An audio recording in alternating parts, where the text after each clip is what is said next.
언약서 또는 언약의 책이라고 불려지고 있는 이 내용을 좀 보고 있고요.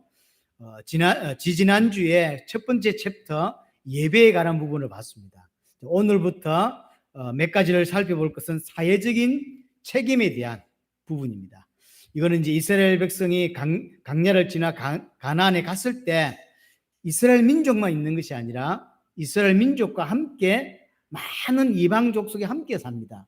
쉽게 말하면 하나님의 백성이 수많은 불신자들과 섞여 살 때 어떻게 살아야 되냐라고 하는 부분들이라고 보시면 될 것 같습니다. 특별히 그 중에 오늘은 히브리 종에 관한 부분입니다. 자, 지금은 이스라엘이 애굽에서 빠져나와서 똑같은 자유인입니다. 하지만 강야를 지나 가나안에 들어갔을 때 분명히 종으로 살게 될 사람이 있다라는 사실을 하나님은 아시고 예견하시고 주신 말씀이에요. 지금은 다 같은 자유인이죠. 하지만 시간이 조금 지나면 가나안에 들어가면 어쩔 수 없는 이유로 인하여 종이 되는 사람이 발생할 수 있다는 거죠. 그것을 아시고 주신 메시지입니다. 특별히 이스라엘은 얼마 전까지 몇 달 전까지만 해도 애굽에 430년 노예로 살았습니다. 종으로 살았다는 거죠. 그러니까 종에 대해서 누구보다도 잘 압니다. 종이 어떤 삶을 사는지, 종이 어떤 고통을 당하는지 누구보다도 잘 아는 사람이 지금 이스라엘 백성인 거죠. 그래서 애굽 사람들이 너희에게 종을 어떻게 대했는지를 너무 잘 안단 말이죠.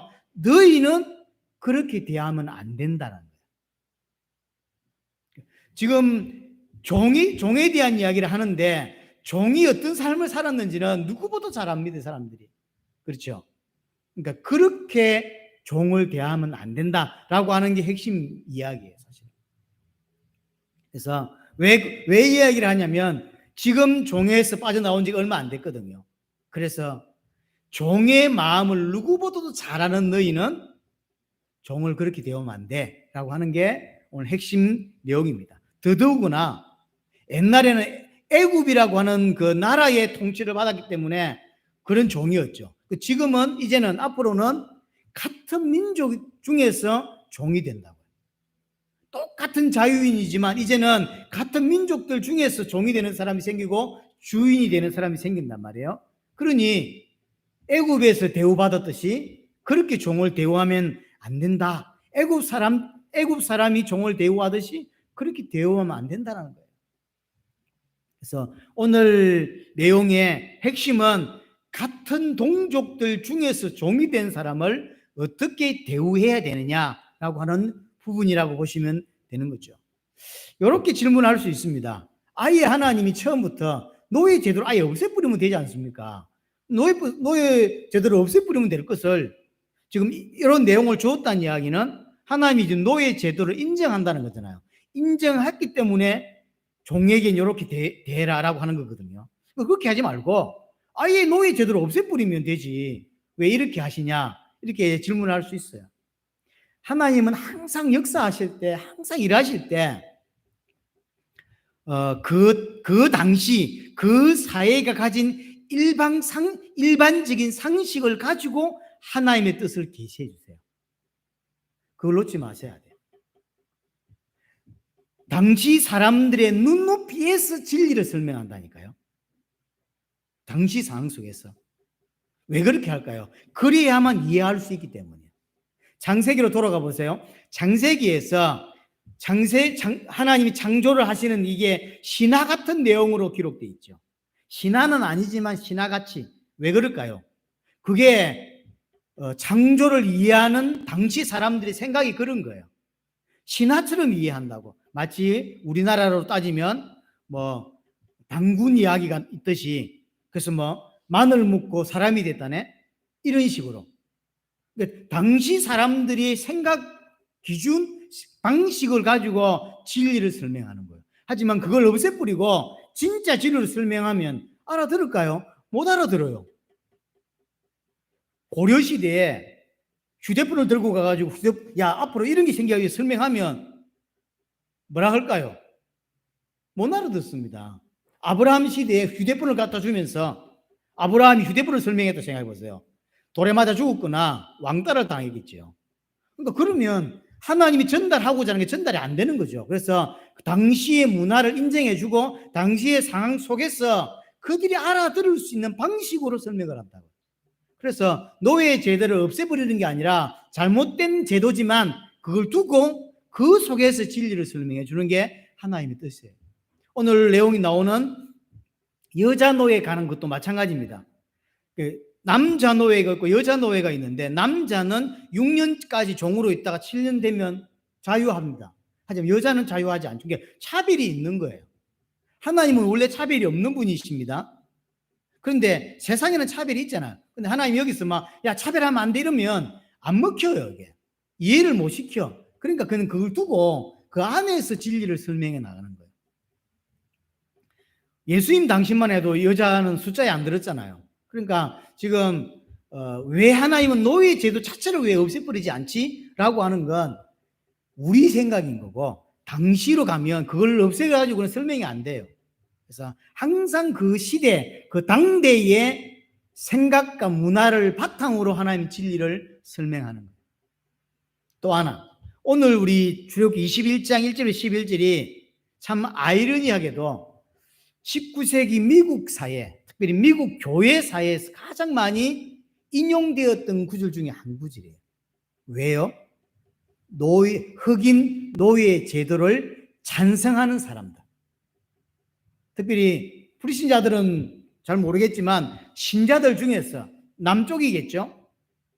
미국의 남쪽에 있는 대부분의 교회들은 흑인 노예 제도를 주장했습니다.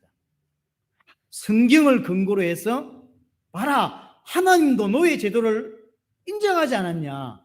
근데 왜 자꾸 쓸데없는 사람들이 일어나서 링컨 같은 사람이 일어나가지고 흑인 노예 제도를 없애려고 하냐. 그게 하나님 뜻이 아니다 라고 주장할 때 들고 나왔던 성경 구절이 오늘 본문이에요.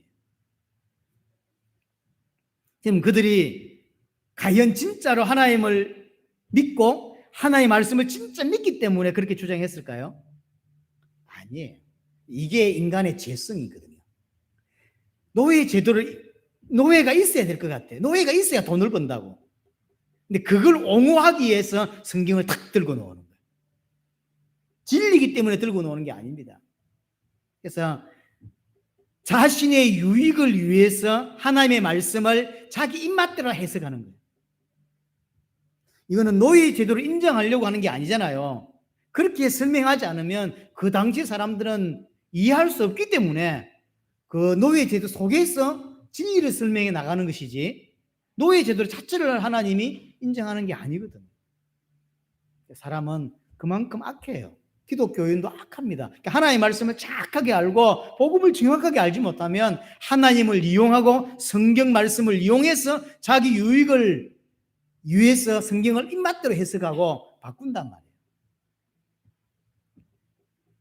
자, 오늘 보면 이스라엘 출애굽에 나와서 자유인이 되었습니다. 하지만 이 자유인이었던 자가 어느 시간이 되면 정착하고 가나안에 정착하고 어느 시간이 되면 종이 되는 상황이 벌어진 게 있는 거죠. 대부분은 이제 경제적인 부분 때문이죠. 들어갔을 때 동일하게 땅을 나눕니다. 물론 크기가 좀 다르긴 하지만 가서 똑같이 땅을 나누지만 이게 사람의 능력 차이가 있고 하나님이 주신 재능의 차이에 따라서 부자가 되는 사람이 있고 가난한 사람이 생기겠죠. 그건 처음에 들어갔을 때 받았던 그 재산도 유지하지 못하는 사람이 생기는 거예요.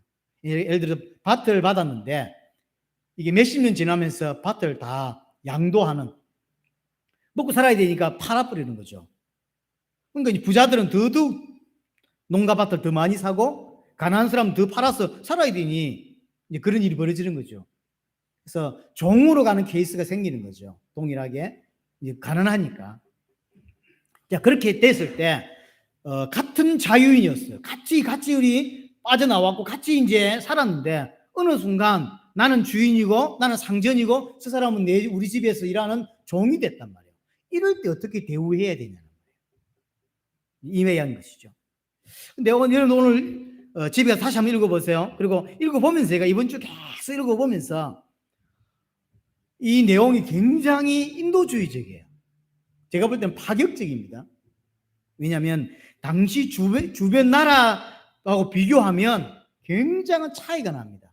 왜냐하면 당시에는 종을 그냥 재산으로 생각하고 종을 물건으로 인식했던 때입니다. 그래서 종을 죽여도 큰 죄가 되나요? 안 되는 시대입니다. 제가 휴대폰을 들고 있는데 휴대폰을 가다가 제가 성질나서 깨버렸어. 그럼 제가 감옥 갑니까? 안 갑니다. 손해를 본 거죠. 근데 이 주인이 이상해가지고 종을 죽여버리잖아요. 그래도 죄가 안 돼요. 왜냐하면 종은 물건이든 종은 그 집의 그냥 재산의 일부예요. 그래서 감옥 가거나 하지 않습니다.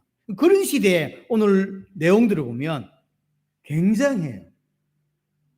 영원히 종으로 있지 못하게 만들고 6년 딱 있으면 7년째는 해방돼 나가야 돼요. 이런 아주 다른, 제가 보면서 지금으로부터 100몇십 년 전 미국 노예가 해방된 지가 언제죠? 링컨 대통령 때가 몇 년 됩니까? 19세기라고 따지면 100몇십 년밖에 안 됐어요. 미국의 흑인 노예들보다 대우가 좋아요. 지금으로부터 3,500년 전 이야기인데도 100몇십 년 전에 미국 흑인 노예보다 훨씬 대우가 좋다니까요. 그래서 이거 보면서 와, 정말로 대단하다. 굉장한 파격적이에요. 이런 데가 없습니다. 놀랍죠? 자, 그래서 6년 동안 종으로 있게 되었다면 7년째 되면 자유인으로 나갈 수 있다라고 하죠. 2절 보세요. 네가 히브리 종을 사면 그는 엿새 해 동안 섬길 것이고 일곱째 해는 몸값을 물지 않고 나가 자유인이 될 것이다. 이렇게 돼야 돼요. 6년 동안 종으로 살 수 있지만 영원히 살면 안 된다는 거죠.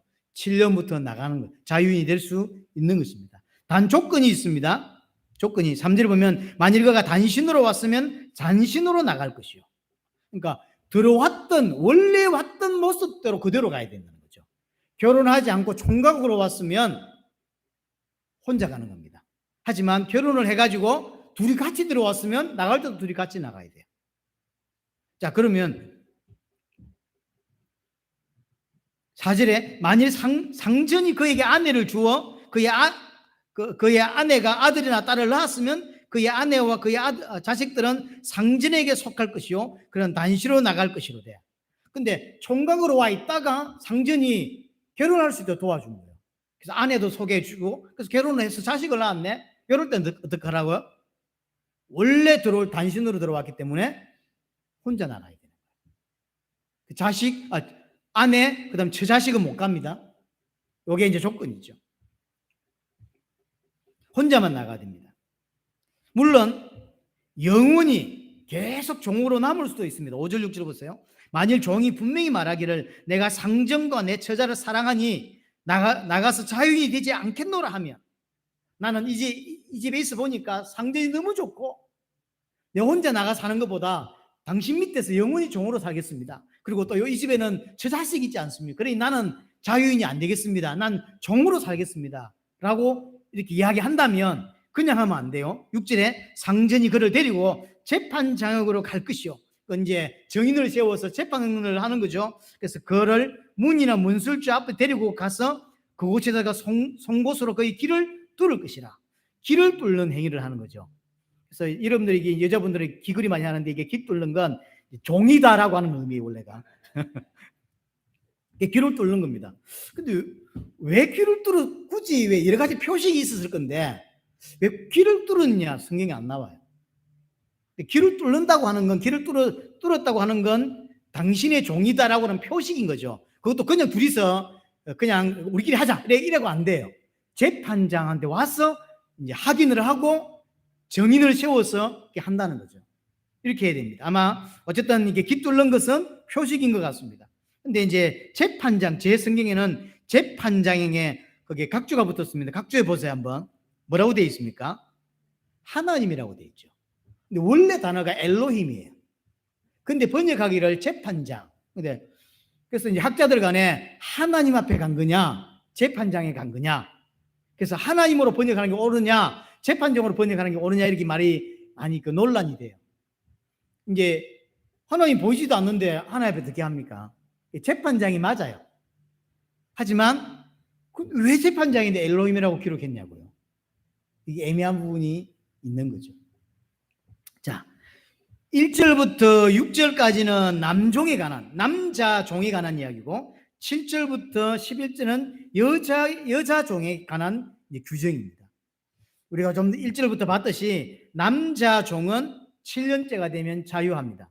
거기 2절에 그렇게 분명히 이야기하죠. 몸값을 물지 않고 자유인이 됩니다.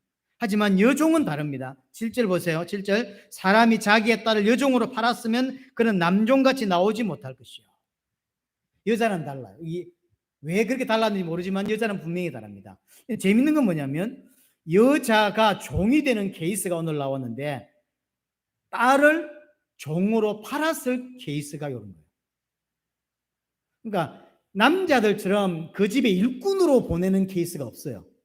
우리가 생각할 때 여자가 종이 되는데 여자 종은 남자 종 비슷하게 그 일꾼으로 쓰려고 남자 종으로 여자 종으로 가는 케이스가 없는 거예요. 그래서 하여튼 팔았기 때문에 종이 되는 것이고요.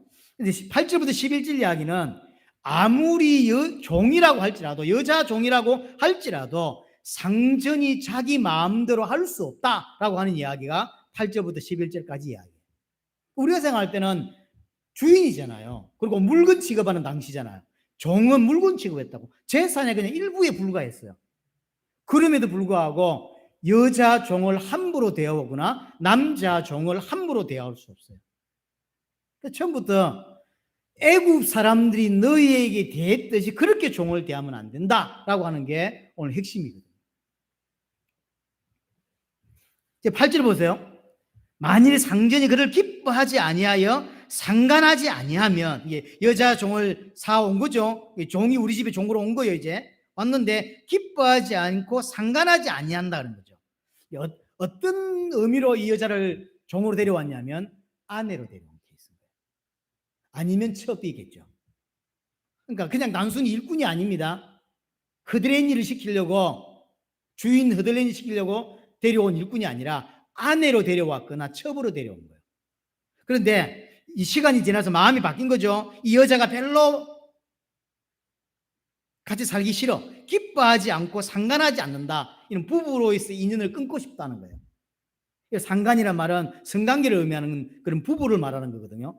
그러니까 부부의 연을 이제 끊으려고 하는 거죠. 처음에 사올 때는 너무 좋아서 사왔는데, 살았는데 몇 년을 살았는데 이제 이 여자가 싫은 거예요. 이럴 땐 정리를 하고 싶은 거죠. 어째야 되냐는 거예요. 8절에 말했죠. 절대로 외국인에게 팔 수는 없어요. 그렇다고 해서 여자 종으로 사왔다고 해서 같이 살다가 함부로 버리거나 함부로 외국인에 팔거나 그럴 수 없는 거예요. 함부로 대할 수가 없죠. 그게 뭐라고 되어 있냐면 그를 속량할 것이나 상전이 그를 여자를 속인 것이 되었으니, 정확히 말하면 상전이 뭘 속였는지 정확히 모르겠지만 이런 거예요. 아무리 그 여자 종이 잘못했다 할지라도 그 책임은 주인한테 있다는 거예요. 예를 들어서 술김에 여자를 보고 사왔는데 너무 못생겼거나 그럴 수도 있고요. 아니면 여자 종인데 불구하고 너무 이상해, 애가 너무 이상해.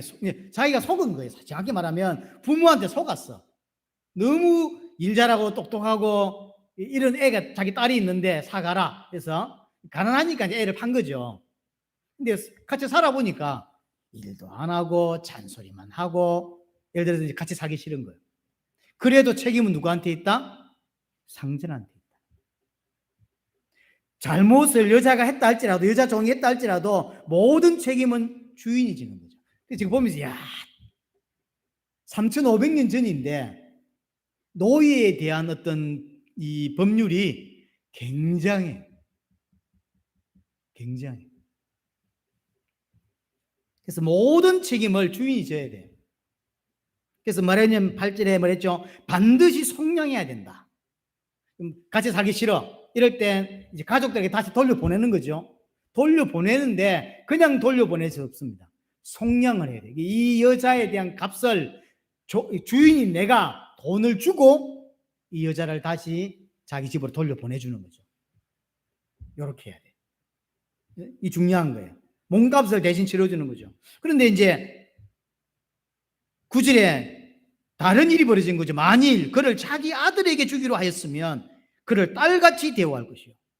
근데 뭐 상황을 잘 모르겠지만 아들이 이 여자를 너무 좋아해. 그래서 아들이 이 여자와 살고 싶다. 아예 아내로 달라라고 말하면 그렇게 할 수 있고 대신 딸처럼 대우해야 된다는 거죠. 희한하죠. 근데 굉장한 대우를 여종을 굉장한 대우를 해주는 거예요. 함부로 팔 수도 없고 함부로 할 수 없고요. 그렇다고 살기 싫다고 네 집 가라 이렇게 하면 안 돼요.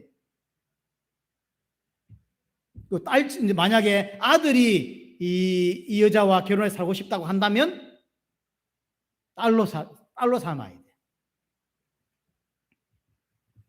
자, 10절에 또 다른 케이스인 거죠. 이거는 10절에 만일 상전이 다른 여자에게 장가들지라도 그렇게 살다가 다른 여자가 좋아서 이제 결혼을 한 거죠. 이 사람은 종으로 사왔지만 부인이란 말이에요. 첩이란 말이에요.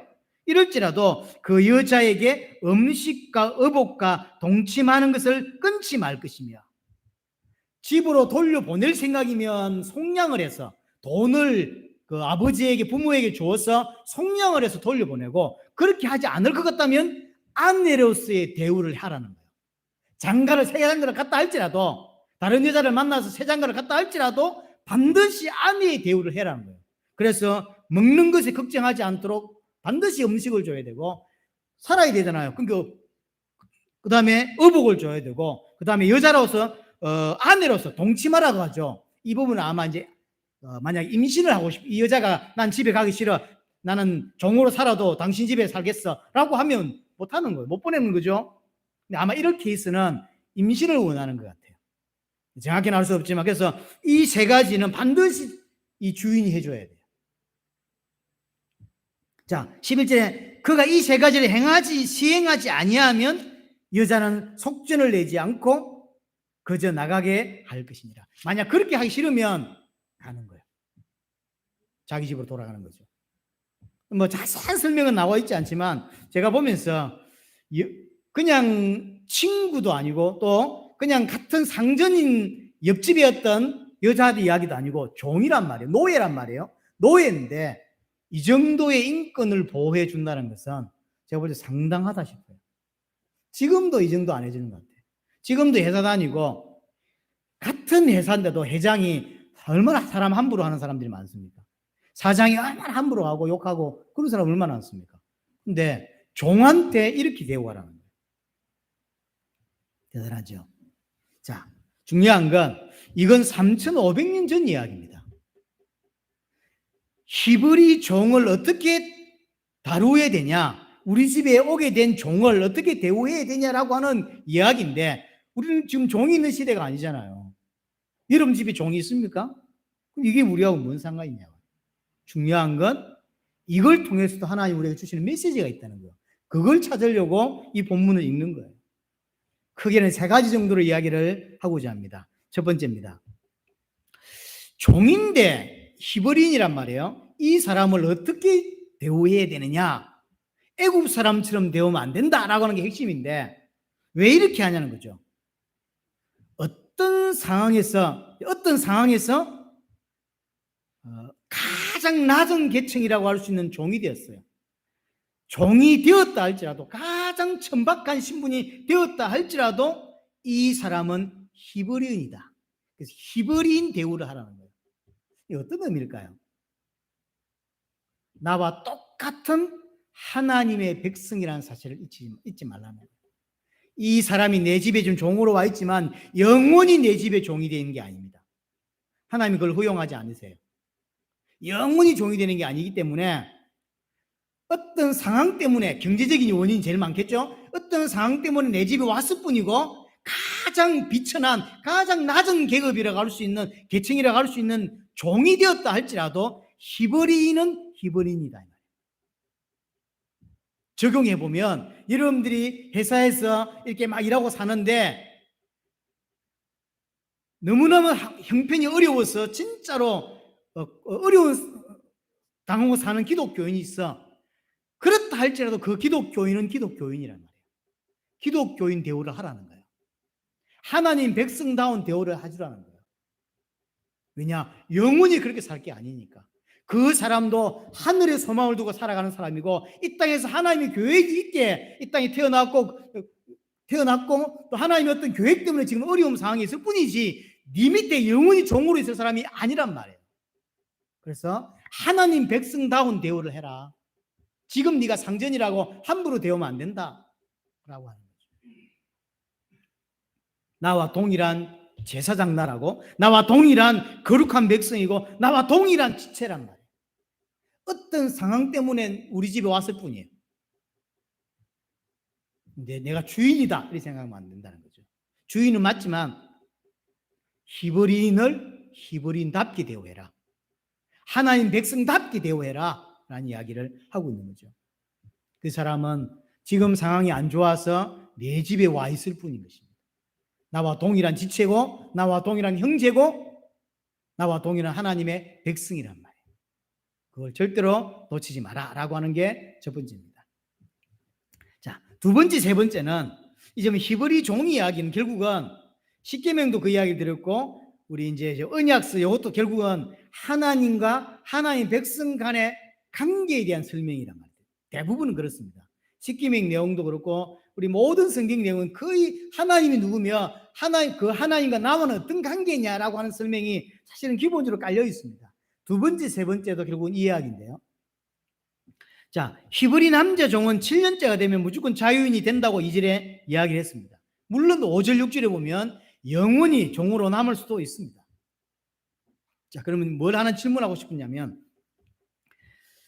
영원히 종으로 남을 수 있는 케이스가 얼마나 있었을까 하는 거예요. 성경은 이렇게 되어 있지만 진짜로 자유인이 될 수 있는데, 난 총각이라 아직 결혼 안 했어. 근데 6년을 섬겼고 이제 7년째 나갈 수 있는데, 나는 주인이 너무 좋습니다 라고 하면서 자유인이 될 수 있는데 깃들어 주십시오 하면서 그런 종이 되는 확률 또는 종이 되는 케이스가 얼마나 있었을까? 얼마나 있었을까요? 학자들은 뭐라고 표현하냐면 거의 없었다라고 해요. 거의 없었다. 근데 그러면 분명히 있긴 있었다고요. 왜 있었겠어요? 그거는 저 자식 때문인 거예요. 물론 이상한 남편은요 버리고 갔겠지. 하지만 진짜로 저 자식을 사랑했던 이 남자는 상전 때문이 아니라 저 자식 때문에 영원히 그 집의 종으로 사는 케이스가 있었겠죠. 지금 이게 뭐하고도 연결되냐면, 나중에 농사를 지을 때 6년 동안 농사를 짓고 7년 때는 뭐죠? 농사를 지으면 안 되죠. 이걸 뭐라 그러죠? 안식년이라고 합니다. 또 이것이 7번 지나서 50년째, 7년씩 7번 지나서 다음 해인 50년째를 뭐라 그러죠? 희년이라고 그러죠.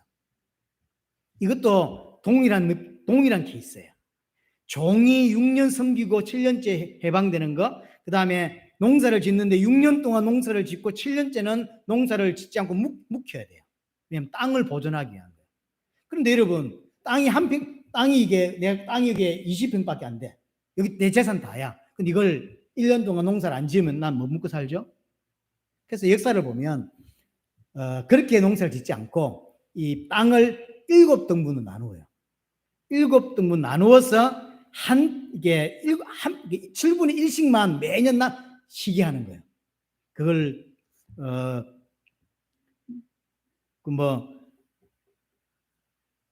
돌림 농사라고 이야기를 하는데요. 왜냐하면 1년을 통째로 다 이렇게 묵히면 먹고 살 수가 없잖아요. 그러니까 이제 생각한 게 돌림 농사인 거예요. 7등분 나누어서 매년 이게 한 등분씩을 이렇게 쉬게 하는 거죠. 그러면 이제 전체로 따지면 이게 한 번씩 쉰 거니까 그렇게 보는 거죠.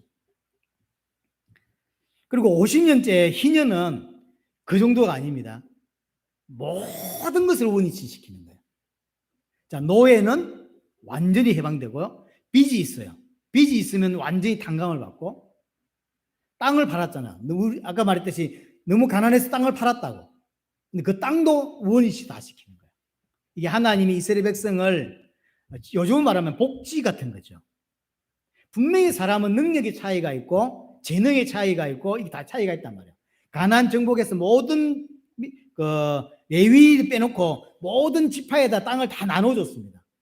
나눠줬지만 그 중에 어떤 사람들은 재능이 많으니까 훨씬 부자가 되고 어떤 사람들은 있던 땅도 결국 팔아서 가난해지게 되겠죠. 그래서 종이 되는 케이스란 말이에요. 50년 되면 그걸 다 틀어버려요. 싹 틀어서 다시 원위치. 원래 정복해 들어갔을 때, 가나안 정복했을 때 나눠줬던, 여호수아로 나눠줬던 대로 돌이키는 거예요. 하나님이 이스라엘 백성을 완전히 빈익빈 부익부로 나눠지지 않도록 하기 위한 50년마다 한 번씩 트는 지금으로 보면 이게 복지 같은 거죠. 그래서 너무 가난하지 않도록. 하지만 다시 틀어서 자기 땅이 되어도 30년 지나면 또 너무 집에 또 팔릴 가능성이 많죠. 하지만 그래도 50년 되면 또 틀어서 다시 주고 다시 해서 이스라엘 백성들을 너무 가난하지 않게, 그렇다고 어떤 한 팀들은 너무 부자가 되지 않도록,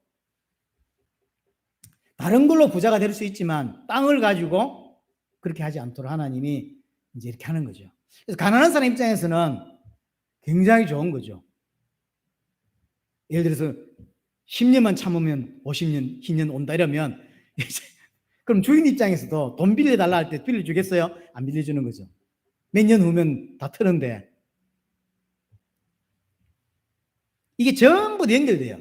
이게 이런 노예 제도, 그 다음에 안식년 제도, 그 다음에 희년 제도 전부 다 이게 우리의 구원을 설명하기 위한 거예요. 그들의 육신적인 것들을 좀 돕게 하는 부분도 있지만 그걸 바탕으로 해서 복음을 설명하고 구원을 설명하는 것입니다. 자, 아까도 말했듯이 얼마나 이걸 지켰냐는 거예요. 얼마나. 그래서 학자들은 사실은 제대로 안 지켰다고 보는 거예요. 하나님이 하나님의 말씀을 주셔도 인간은 죄인이라 그 말을 안 들어요. 나중에 집에 가셔서 역대하 36장 20절 21절 한번 읽어보세요. 여기 이제 하나님이 이스라엘 백성들을 나중에 바벨론으로 이게 포로로 70년 보내잖아요. 포로로 보낸 이유 중에 하나가, 인터넷에다가 바벨론 포로 된 이유로 치면 주로 두 가지가 떠요. 하나는 우상숭배고 하나는 이건데, 너희들이 하도 내가 준 이 7년 안식년 휘년을 지키지 않아서 70년 동안 그 땅을 묵혀두기 위함이다라고 표현해요. 그러니까 안 지키는 거예요. 하나님 이렇게 언약서 주고 그 다음에 나중에 율법 주고 다 줬는데도 안 지켜. 그래서 바벨론 포로된 것 중에 이유 중에 하나를 뭐로 두냐면 이걸로 둔다니까요. 너희들이 하도 땅을 안 묵히니까 내가 70년 동안 데려가서 70년 동안을 황폐하게 만들어서 그 땅을 이렇게 아무 농사도 짓지 않도록 만든다, 이렇게 말해요. 그게 이유 중에 하나라고 하나님 말씀하거든요. 그만큼 사실은 안 지키는 거예요. 하나님 이렇게 말했는데도 안 지키는 거죠.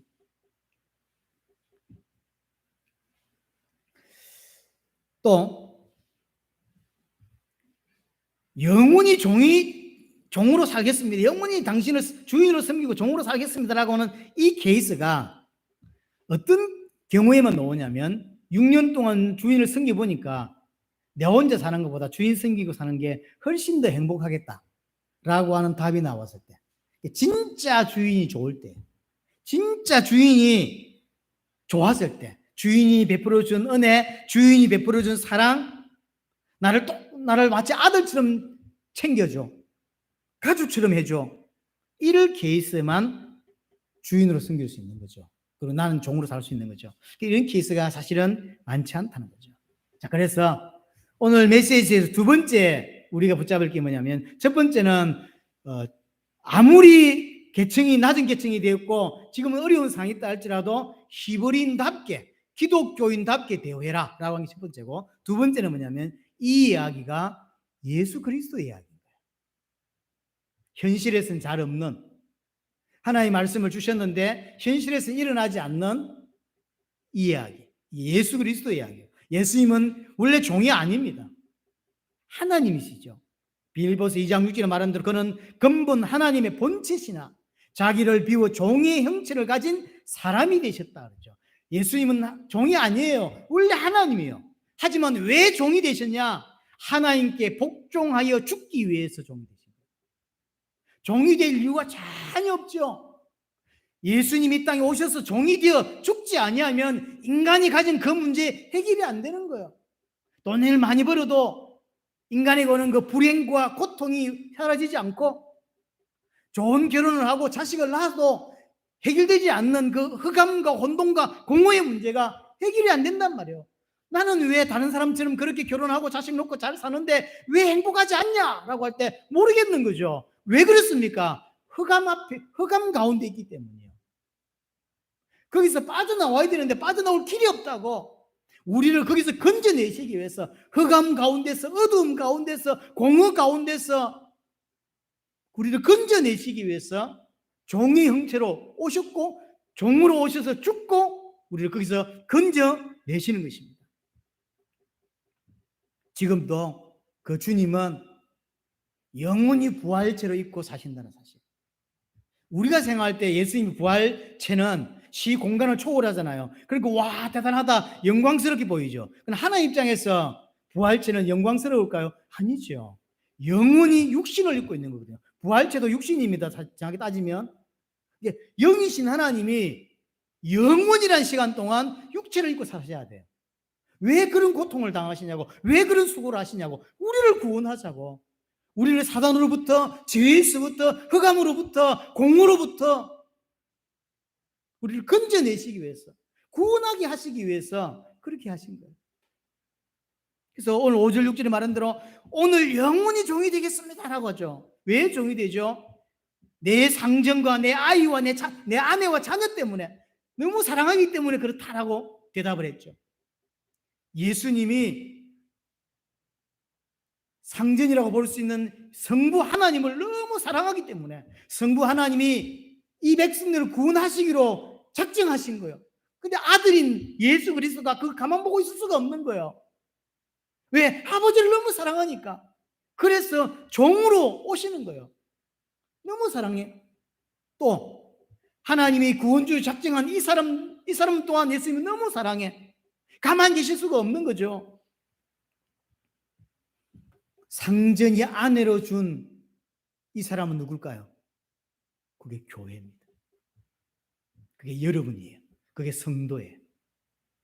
그래서 예수 그리스도가 사랑한 두 그룹이 있으면, 하나는 하나님, 성부 하나님을 너무 사랑하고, 또 하나 그 상전이 당신에게 준 아내. 그 아내가 누구죠? 성도라니까요. 그게 교회라니까. 그래서 오늘 이야기는 예수 그리스도께서 성도를 얼마나 사랑하시는지에 대한, 자유인이 될 수 있고, 예수님으로 말하자면 우리 이 땅에 오실 필요도 없고 안 오셔도 되는데 굳이 오셔서 육체를 입으시고 지금도 부활체로 입고 계실 이유가 뭐냐면 사랑하기 때문이에요. 우리를 사랑했어. 가만둘 수가 없었어. 사실은 하나님 입장에서, 예수님 입장에서 종이 될 이유가 없고 육체를 입고 있을 이유가 없고 십자가에 죽을 이유가 없는 거예요. 그래서 신랑 되신 예수 그리스도와 신부된 교회 이야기가 오늘 본문 이야기입니다. 그럼 신랑 된 예수 그리스도께서 아내인 교회와 함께 협력해서 만드는 게 뭡니까? 그게 새 생명이에요. 하나님의 백성. 근데 예수 그리스도께서 우리를 아내로 삼으시고 협력해서 만들어내는 게 생명이란 말이에요. 그게 하나님의 백성입니다. 그들 또한 누구죠? 교회인 거죠. 이해되시죠? 그래서 예수님과 교회가 동력해서 협력해서 하나님께서 택한 자들을 계속해서 찾아내고 양산내고 성장시켜 나가는 그곳이 교회인 거예요. 교회는 굉장히 중요하죠. 우리를 아내로 삼으셨대요. 그리고 예수님께서 우리를 아내로 삼으시고 이 교회를 아내로 삼으셔서 뭐 하려고 하냐면 하나님이 택한 자들을 찾아내기를 원하고, 찾아서 그들을 양육시키고 하나님 백성께 만들어가는 그 행위를 하는 곳이 교회다. 여러분들이 나와서 예배하고 말씀 듣고 복음 깨닫고 성장해가는 게 굉장히 중요한 일입니다.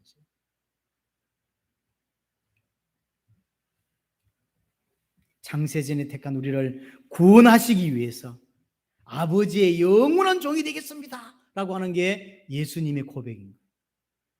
그게 우리에 대한 사랑이 담겨 있는 거죠. 그래서 영원한 종이 되기 위해서 어디를 갔죠? 재판장 앞에 갔죠. 그래서 재판장이 엘로힘으로 되는 이유가 있는 거예요. 그냥 재판장이면 안 돼요. 하나님 앞에서. 그 성부 하나님이 그렇게 해라. 그래서 예수 그리스도가 이 땅에 육신으로 종의 몸으로 입고 와서 죽고 우리를 건져내는 그 역할을 감당했던 거죠. 그래서 오늘 종 이야기는 종 이야기가 아니고 예수 그리스도 이야기인 거예요. 자, 세 번째. 또한 이 종 이야기, 히브리 종 이야기는 결국은 교회 이야기입니다. 우리 이야기라고 하는 거죠.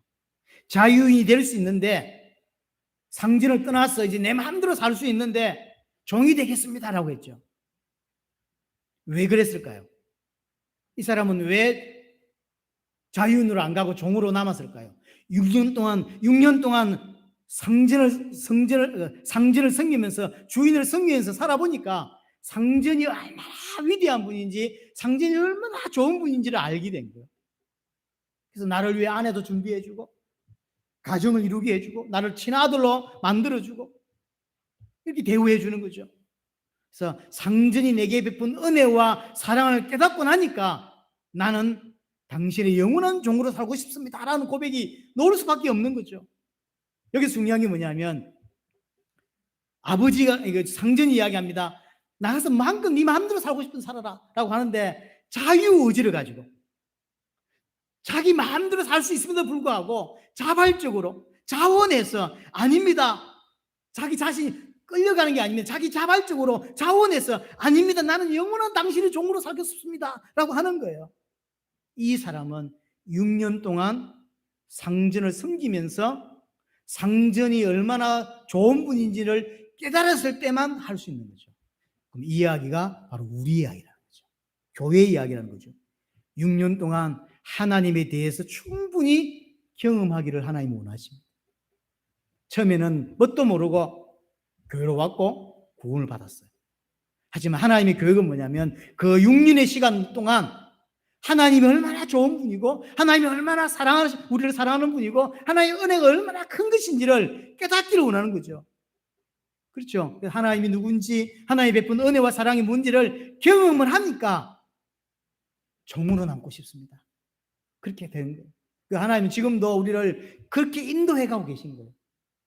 하나님은 아니야 그럴 필요 없어 네 마음대로 살아봐 라고 하는데 아닙니다. 저는 하나님 은혜 아니면 살 수가 없습니다. 저는 영원히 하나님 종으로 살고 싶습니다. 깃들여 주십시오 라고 하면서 하나님 은혜를 너무 구하는 자로 하나님은 만들어 가고 싶은 거예요. 이 경험한 자만 이는 끌려가는 게 아니라 이 경험을 정확하게 한 자만 자유의지를 가지고 자발적으로 마음에서 우러나와서 나는 하나님만을 영원히 섬기는 종으로 살고 싶습니다 라고 할 수 있는 거예요. 결단이 필요할 때가 있습니다. 하지만 결단이 필요한 게 아니고 내 깊은 곳에서 하나님 외에는 없다. 하나님만 섬기고 싶다. 난 다른 거 필요 없다. 나는 영원히 당신의 종이 되겠습니다 라고 하는 이게 나와져야 하나님께 순종하는 종이 될 수가 있는 것이죠. 하나님은 지금도 우리를 그렇게 될 수 있도록 인도해 가고 계시다는 사실이죠. 그래서 이 땅의 삶이 뭐냐? 한마디로 하나님을 체험하는 장소고 시간인 거예요. 하나님이 얼마나 좋은 분인지, 하나님 우리가 얼마나 어떤 사랑을 베풀었는지를 깨닫게 하기 위한 시간을 주고 있는 것이고 그 6년의 시간을 주고 있는 거죠. 원래 인간은 하나님께 순종하지 않는 죄인입니다. 절대로 하나님 앞에 순종하지 않죠. 하지만 이제 자신의 자유의지를 가지고 자발적으로 자원해서 마음에 우러나와서 순종할 수밖에 없는 자로 만들어져 가는 거죠. 옛사람을 벗어버리고 새 사람이 되어가는 거죠. 우리는 그렇게 가야 돼요. 하나님은 그렇게 갈 수 있도록 우리를 돕고 계신 것입니다. 그래서 하나님이 진짜 원하는 건 이거예요. 자유의지를 가지고. 그렇죠? 누군가에 의해서 끌려서가 아니라 6년 동안 이런 거죠. 우리 아이들이 지금 교회 와 있습니다. 부모 밑에 있을 때 6년의 시간 동안 이걸 체험해야 돼요. 근데 이 체험을 못하면 이제 애들이 20살 넘어서면서 자기 인생을 살아가면서 떠나버리죠. 그래서 아버지 눈 안 보이면 교회도 안 올라 그러고 이럴 수 있거든요. 여기 중요한 게 자유의지예요. 아버지를 떠났지만 아버지와 상관없이 저는 아버지 혜택으로 교회를 다닐 수 있을 거는 하나님을 알게 된 거죠. 이걸 경험하니까 나는 불신자처럼 살고 싫어요. 난 아버지 여호와 하나님만 섬기고 살래요라는 사람이 되는 거예요. 그렇게 원하는 거예요. 그 고백이 우리에게서 나와야 돼요. 처음에는 누구의 도움으로, 친구의 도움과 가족들의 도움과 어떤 사람들의 이끌림 때문에 어쩔 수 없이, 아니면 군대로 말하면 우리 대장이 집사라, 어쩔 수 없이 따라가죠. 제가 군에 있을 때 대장이 집사였거든요. 꽉꽉 찼어요. 그 대대장이 딴 데로 갔죠. 불교에 꽉꽉 차요. 그때 제가 초코바이 많이 나눠줬습니다. 하나님이 그 6년이라는 시간을 여러분에게 주고 있는 거예요. 하나님 체험하는 거예요. 하나님이 얼마나 좋은 분인지, 하나님 내게 얼마나 많은 은혜와 사랑을 베풀어 주셨는지를 깨닫게 하려는 거죠. 그걸 보고 뭐라죠? 성화라고 하는 것입니다. 그걸 보고 양육이라고 하는 것입니다. 그걸 보고 성장이라고 하는 것입니다. 결론적으로 우리를 그렇게 성장하고 양육되고 저는 하나님만 섬기겠습니다라고 하는, 그렇게 할 수 있도록 예수님이 먼저 본을 보여주셨습니다. 그렇죠? 영원한 종이 되어 이 땅에 오시고 자기 영광의 자리를 떠나서 인간의 자리로 오시고 자기 목숨을 버려서 우리를 얼마나 사랑하셨는지를 십자가에서 보여주셨죠. 그리고 이제 우리가 그 사랑을 알고 깨닫고 그를 닮아가도록 지금도 이끌어가고 계십니다. 우리를 성장시켜가고 있는 것입니다. 이것을 가르치는 걸 안식년 또는 노예제도 또는 희년이라고 하는 거예요. 그래서 이 희년은 새하늘과 새 땅에서 하나님의 백성의 모습입니다. 온전한 자유, 온전한 축복, 온전한 안식을 누리는 영원한 곳. 그래서 우리는 그렇게 하나님을 온전히 순종, 하나님만 신뢰할 수 있는 자로 만들어가는 과정 속에 있는 거예요. 그 교회 생활이라는 게. 그래서 천국은 그렇게 하나님을 신뢰하지 못하면 들어갈 수 없는 곳입니다. 온전히 하나님의 종으로 사는 곳이 천국이라니까요.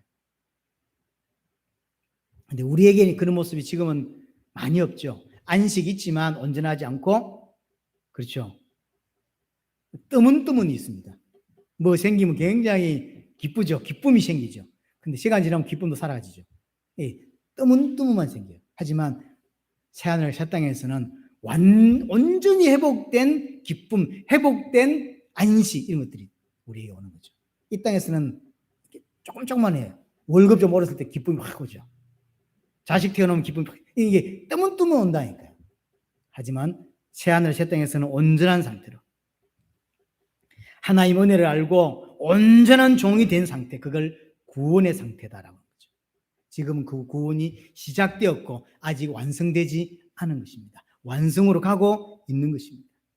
6년 시간 동안 우리는 그 하나님을 체험해야 되고 7년째가 됐을 때 아닙니다. 저는 절대로 못 나가겠습니다. 저는 여기서 하나님만을 주인으로 섬기고 영원히 살고 싶습니다. 라고 하는 고백이 나와야 되는 것입니다. 하나님은 그걸 나오게 만들겠다라고 하는 게 십계명이고 그게 언약서인 것이고요. 여러분의 마음 자발적으로 또 감사함에서 하나님을 섬기는 자로, 그것도 영원히 섬기는 종으로 성장하는 은혜가 여러분들에게 꼭 있게 되기를 바라고요. 또 하나님께 온전히 복종할 수밖에 없는 아들로 만들어져가는 은혜가 여러분들에게 꼭 있게 되기를 바랍니다.